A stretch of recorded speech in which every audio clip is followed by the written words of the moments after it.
Nima uchun maqsadlaringizni aniq qilib qo'ysangiz ham tartib intizomli bo'lishga qiynalasiz. Nimaga shunchaki turib qilishingiz kerak bo'lgan ishlarni qila olmaysiz? Ularni qilishga o'zingizni majburlashingiz kerak. Majburlasangiz ham 1-2 marta o'xshab qolar.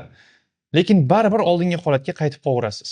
Siz dopamin oqimini boshqarmas ekansiz, hech qachon hayotingizni tartibla olmaysiz, intizomga erisha olmaysiz. Dopamin oqimi nima degani? Tasavvur qiling, sizga ikkita tanlov berildi. O'tirib ingliz tili o'rganish yoki o'rtoqlaringiz bilan Counter Strike o'ynash. Katta ehtimol bilan siz video o'yinlarini o'ynashni tanlaysiz, chunki miyangiz undan ko'proq dopamin oladi. Va kitob o'qish yoki ingliz tilini o'rganish siz uchun ancha zerikarliroq mashg'ulot. Lekin eng muhim joyi ham shu yerda-da, bularning hammasi nisbiy narsa. Ya'ni 2 soat o'tirib til o'rganish yoki kitob o'qish bilan shunchaki bitta devorga qarab o'tirish tanlovi berilsa, 2 soat o'tirib kitob o'qish yoki ingliz tili o'rganish o'zidan o'zi ancha qiziqarliroq mashg'ulotga aylanib qoladi. Xohlasangiz ham, xohlamasangiz ham baribir qo'lingizga kitob olib o'qishni boshlaysiz.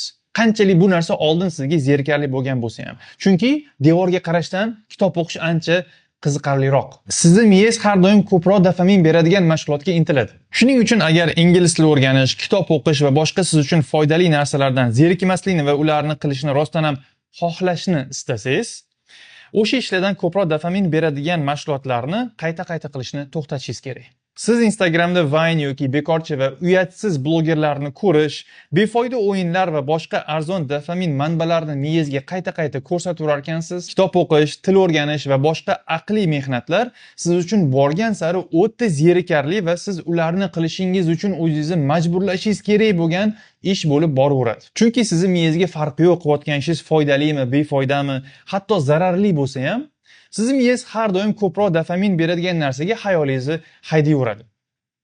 Xulosa chiqaring, birodar. Barakallohu fikum.